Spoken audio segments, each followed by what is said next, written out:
Surprise मुझे पता कैसे नहीं चला कि इस घर में सुंदरी का मुझसे भी बड़ा कोई दुश्मन।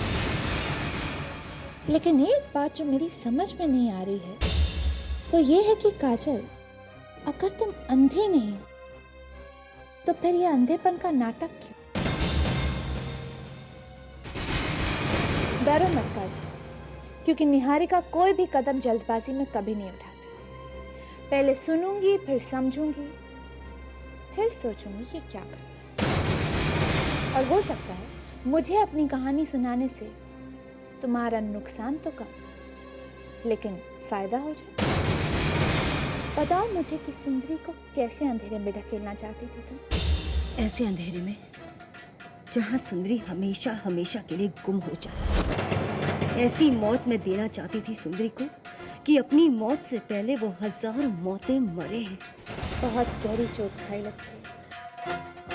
बताओ, आगे बताओ, बात पूरी तो करो काजल। हो सकता है मैं ही तुम्हारे लिए फायदेमंद साबित हूँ। सुनो, अपनी कहानी आगे सुनो। कहानी नहीं है निहारिका, सच्ची दास्तान है। मेरी आप बीती।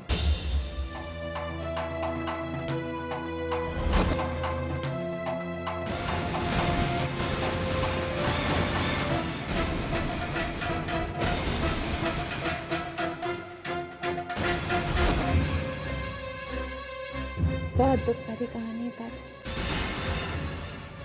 लेकिन फिर क्या हुआ? सोचा कि सुंदरी को सजा दूं, लेकिन लगा कि पैसे की ताकत के आगे ज्यादा देर टिक नहीं पाऊंगी। मगर मैंने अपनी लड़ाई नहीं छोड़ी निहारिका। मेरा मकसद सिर्फ एक था, सुंदरी को तड़पा तड़पा कर मारना। इसलिए मैंने अंधेपन का नाटक किया, अंतरिक्ष की सिंपैथी जीती और इस घर में चली आई। सबका विश्वास जीता ताकि किसी को मुझ पर कोई शक न हो और मैं अपना काम कर लूं। वैसे भी अंधे लाचार इंसान पर कौन शक करता है। बस यही मेरी दास्तान है, मेरे बदले की, मेरे अंधेपन की। लेकिन तुम ही बताओ निहारिका, सुंदरी जैसी औरत को इस धरती पर जिंदा रहने का हक है या जो भी मैं कर रही हूँ क्या वो गलत है? नहीं काजल, तुम बिल्कुल गलत नहीं। सुंदरी जैसी औरत की मौत की इच्छा करना बिल्कुल सही है। मुझे भी बहुत गहरी चोट पहुंचाई है उस औरत ने। नहीं, अभी नहीं। बहुत लंबी दास्तान है, फिर कभी सुनाऊंगी।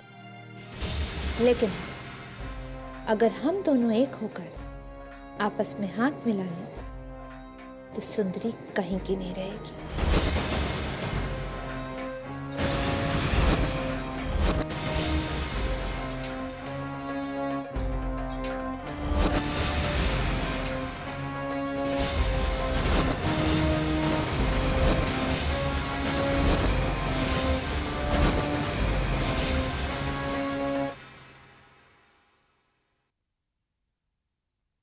पापा? हाँ बेटा, बैठो। बेटा, पूना की फैक्ट्री में नहीं, प्रॉब्लम वाली बात नहीं है। It's a good news. वहां के वर्कर्स ने फैक्ट्री में पूजा रखी है। हमारे प्रोडक्शन की टर्नओवर बहुत अच्छी हुई है। वो चाहते हैं कि तुम और वेदिका दोनों उस पूजा में हिस्सा लो।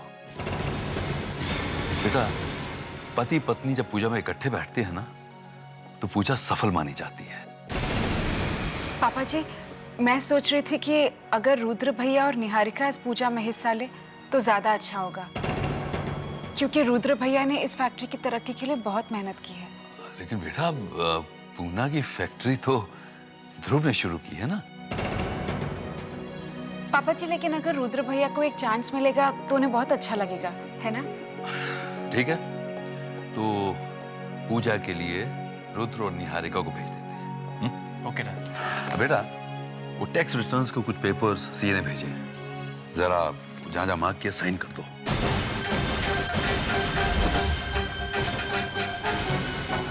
बेटा, सोच क्या रहे हो, साइन कर दो। लो।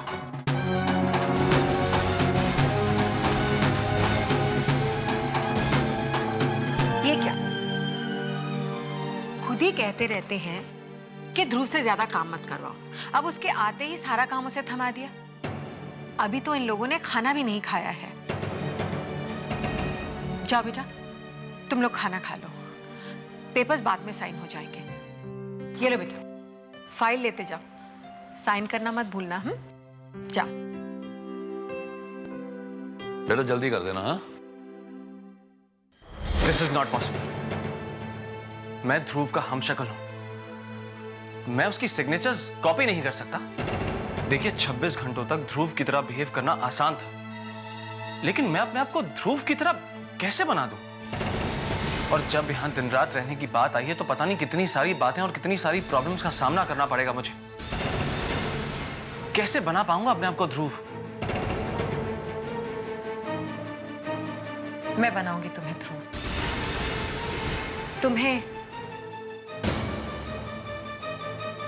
ध्रुव का हर रंग, हर ढंग सीखना होगा, और फिर तुम देखना, तुम खुद भी ध्रुव और अपने में फर्क नहीं देख पाओगे।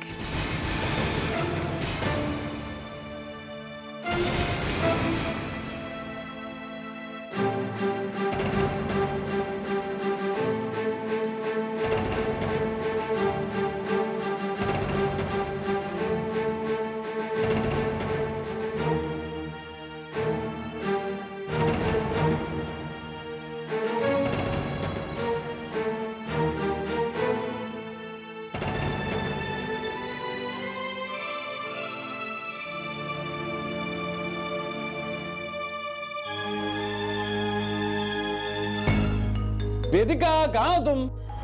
क्या हुआ ध्रुव? ये टाई देखो ना। ध्रुव, पार्टी में जाने के लिए हमें देर हो रही है और अब तक तुमने टाई नहीं बांधी है। ध्रुव, ठीक से खड़े रहो। ध्रुव, देखो मैं कैसे बांध रही हूँ, सीखो। हाँ, अब ठीक।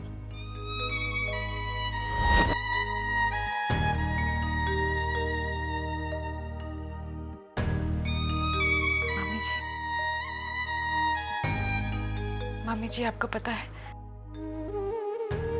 ध्रुव को टाई बांधना नहीं आता था। हमेशा मैं ही उन्हें टाई बांधा करती थी और मैं उनसे कहती थी कि टाई बांधना सीख लीजिए। अगर किस्मत ने मुझे आपसे दूर कर दिया तो आप क्या करेंगे? तो वो मुझे डांट कर चुप करवा देते थे। कहते थे, हमारा तो जन्मों जन्मों का रिश्ता है, हम एक दूसरे से कभी दूर नहीं होंगे। मम्मी जी, ध्रुव खुद तो चले गए, मुझे यहाँ अकेला छोड़ गए। मम्मी जी, ध्रुव का चेहरा मेरी आंखों में है, उनकी यादें मेरे दिल में है। मम्मी जी, मेरे लिए बहुत मुश्किल है, बहुत मुश्किल है ध्रुव के नाम से किसी और को बुलाना। मैं नहीं कर पाऊंगी मम्मी जी।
भैया आज अभी आपसे स्पेशली मिलने आए हैं और वो आपको थैंक्स भी कहना चाहते हैं। रुद्र भैया, आपको एक खुशखबरी देनी थी।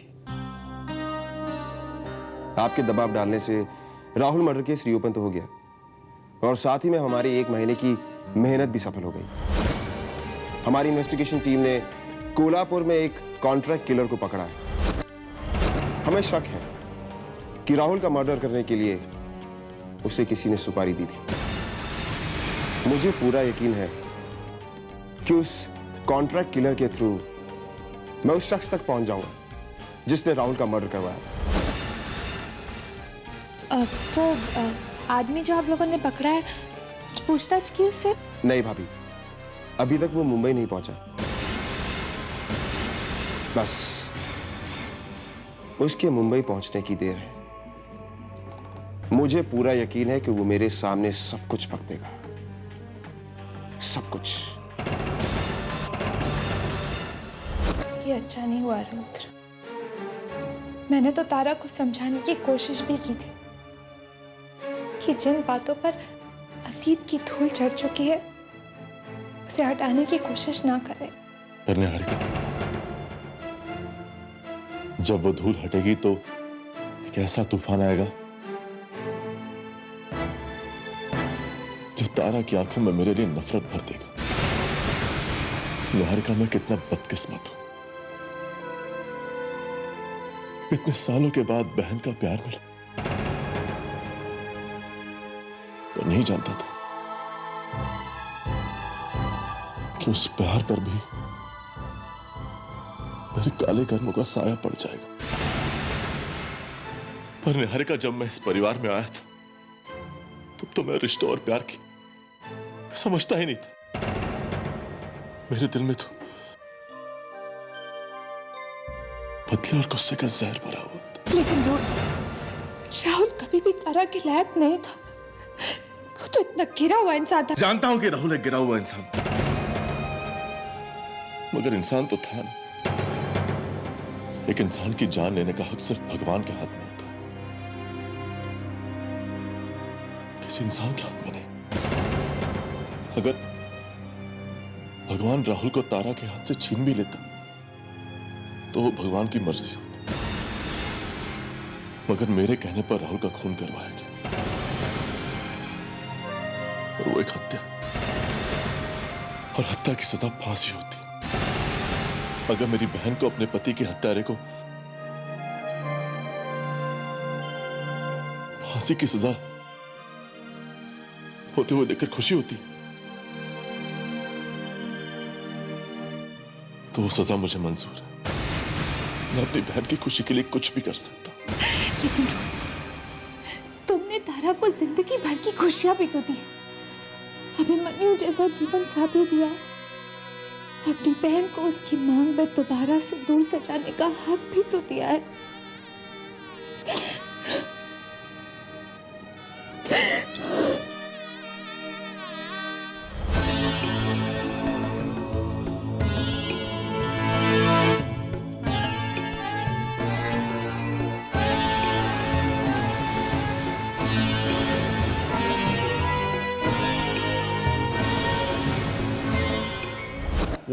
ठीक है, बाय।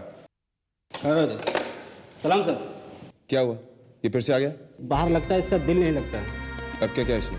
बाहर कार में स्टूडियो सिस्टम चोरी कर रहा था, मैंने इसे रंगे हाथों पकड़ लिया। लगता है तुझे लॉकअप के पीछे चैन आता है। डाल दो उसे लॉकअप में। अरे चलता हूँ ना साहब, धक्का क्यों मार रहा है?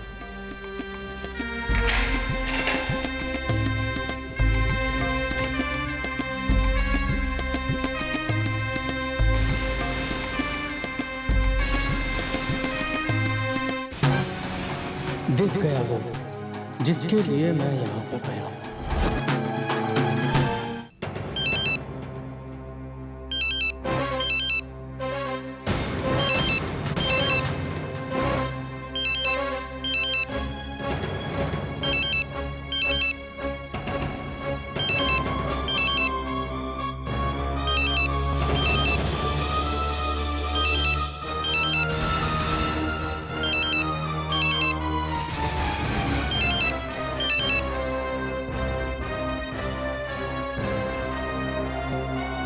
हेलो रुद्र भैया, मुझे आपसे जरूरी काम है।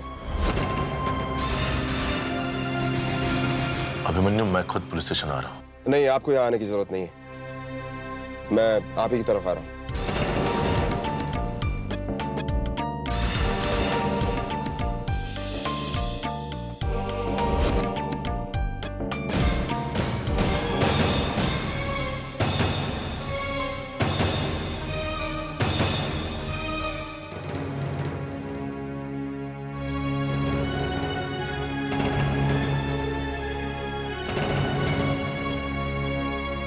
I'm sorry रुद्र भैया, मैंने कभी नहीं सोचा था कि इस केस का अंत इस तरह से होगा। जिस आदमी को हमने राहुल के मर्डर केस के सिलसिले में गिरफ्तार किया था, हमें उस पर शक था और हमें ये उम्मीद थी कि हमें ये आदमी उस शख्स तक पहुंचा देगा जिसने राहुल मर्डर केस की साजिश की थी, और वो हमारी उम्मीद पूरी नहीं हो सकी। आज बिना कुछ बताए वो आदमी लॉकअप में मर गया। हाँ भैया, अब तो इस आदमी की मौत भी हमारे लिए उलझन बन गई है। इसने आत्महत्या की या फिर उस शख्स ने इसे मरवा दिया जिसने राहुल के मर्डर की साजिश की थी। हमने एक अहम गवाह खो दिया है। I'm sorry रुद्र भैया, तारा से किया हुआ वादा मैं फिलहाल पूरा नहीं कर पाऊंगा। शायद कभी भी पूरा ना कर पाऊं।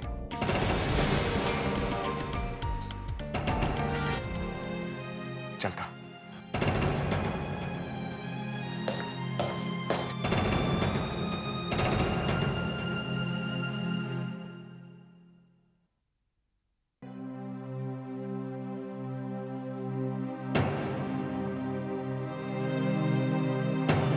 रुद्र, ऐसे अकेले उदास क्यों खड़े हो?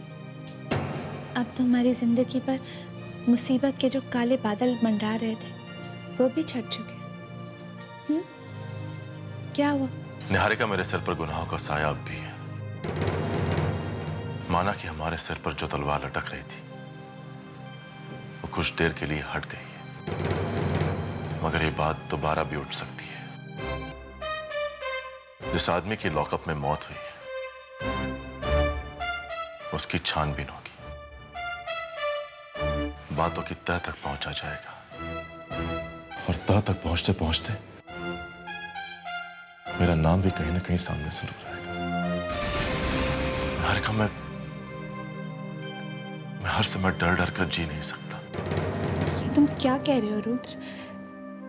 मेरी तो कुछ समझ में नहीं आ रहा। क्या करना चाहते हो तुम? निहारिका, मैं अपने सर से इस पाप के बोझ को उतार देना चाहता। मैं तारा को सब कुछ बता दूंगा कि राहुल का खून मैंने करवाया था। मैं सब कुछ जानती हूँ भैया।